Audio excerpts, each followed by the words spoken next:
it's really talking about two types of people: the imaginative person and the unimaginative person. All right, Frost is saying the imaginative person is the person who lives and who lives better, and the unimaginative person is the person who is not living to the full extent and who is dead. Albert Einstein once said that imagination is greater than intelligence. Here's a man who had ample supply of both. He said imagination is greater than intelligence. What does that mean? You can have somebody who never made a B in his or her life, may have a good job, but that person doesn't grow up to be a Bill Gates or make a great invention or a great discovery to revolutionize history. And somebody who does that may be flunked out of high school or did poorly in college. Einstein didn't always do well in school, we know that. He didn't speak a word until he was like 5. They thought he was stupid. Same thing with Thomas Edison. They thought he was a moron. He wasn't valedictorian or anything, but they changed the world. Why is that? Because of the power of the imagination. All right. We all have imagination. We can develop imagination. We all may not be able to get all A's from kindergarten, to college. Not Mr. or Miss Perfect. Nothing wrong with that. Anybody in here is like that. That's cool. I wasn't like that. I've gotten to be maybe a C every once in a while. Okay, even though I have my PhD, imagination surpasses all of that. Because if you can imagine and plan in your mind, and you have an idea and a concept, that will enrich your life, not just in terms of your career aspirations and so forth, but it will make you more alive in every sense of the word. All right, so let's look at Mending Wall. Something there is that it doesn't love a wall. It sends the frozen ground swell under it and spills the upper boulders in the sun. It makes gaps even two can pass abreast. The work of hunters is another thing. I have come after them and made repair, where they have left not one stone on a stone, but they would have the rabbit out of hiding to please the yelping dogs. The gaps, I mean, no one has seen them made or heard them made. But at spring mending time, we find them there. All right, pay attention to the word spring. We'll come back to that. I'll let my neighbor know beyond the hill, and on a day we met to walk the line and set the wall between us once again. We keep the wall between us as we go. To each the boulders that have fallen to each, and some are loaves and some so nearly balls, we have to use a spell to make them balance. Stay where you are until our backs are turned. We wear our fingers rough with handling them. Oh, just another kind of outdoor game. One on a side, it comes to little more. There, where it is, we do not need the wall. He is all pine, I am apple orchard. My apple trees will never get across and eat the cones under his pines, I tell him. He only says good fences make good neighbors. All right, pay attention to the good fences make good neighbors. Spring is the mischief in me, and I wonder if I could put a notion in his head. Why do they make good neighbors? Isn't it where there are cows? But here there are no cows. Before I built a wall, I'd asked to know, what was I walling in and walling out, and to whom I was like to give offense? Something there is that doesn't love a wall, that wants it down. I could say elves to him, but it's not elves exactly, and I'd rather he said it for himself. I see him there bringing a stone, grasped firmly by the top in each hand, like an old stone savaged arm. He moved in darkness, as it seems to me, not of woods only, in the shades of trees. He will not not go behind his father saying, and he likes having thought of it so well. He says again, good fences make good neighbors. Now, spring, where he says, spring is the mischief in me, and I wonder if I could put a notion in his head. Why do they make good neighbors?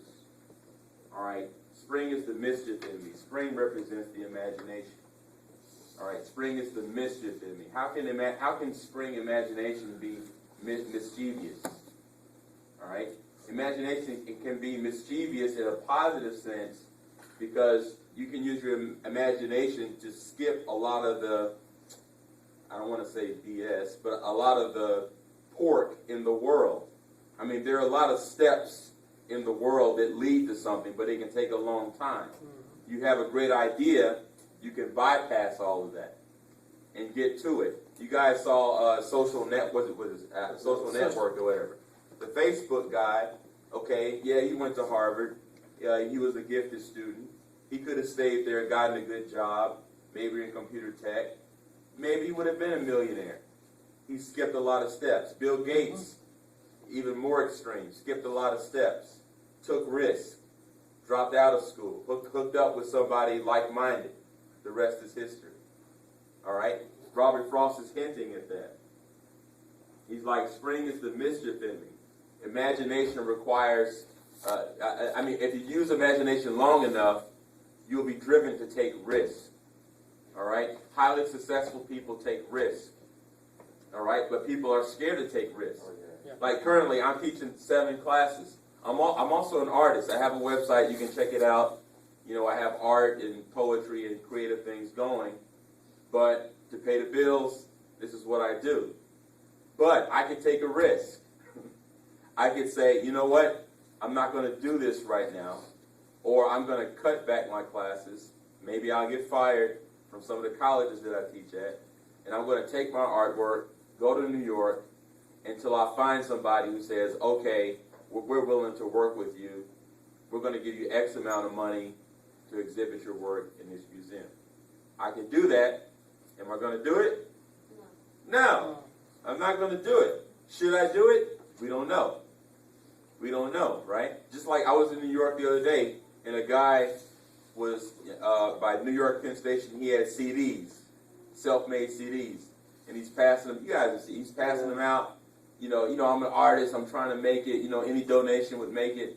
And I was thinking about, I'm like, yeah, man, here's $1, best of luck to you. But I never listened to the CD, but I still have the CD, but I understand him. He's taking a risk. He's like, I'm going to make copies of the CDs. I'm out here and I'm going to ask people. It may be embarrassing. I'm going to ask you for donations to fund my what? Dream. All of us have dreams. Our jobs are really not necessarily our dreams. All right? All the time. Now, my cousin, she's I think she's 37 or 38 now, and she always wanted to be a doctor since she was a child. So she's living her dream. Okay? But maybe her bigger dream was to find a cure to some disease. Maybe she's not taking the risk of cutting her practice to make that good salary and to cut time out to break the mold and study to try to find a cure for AIDS or something like that. All right? So I think in all of us, we have potential for imagination. Some of us need to develop it more than others.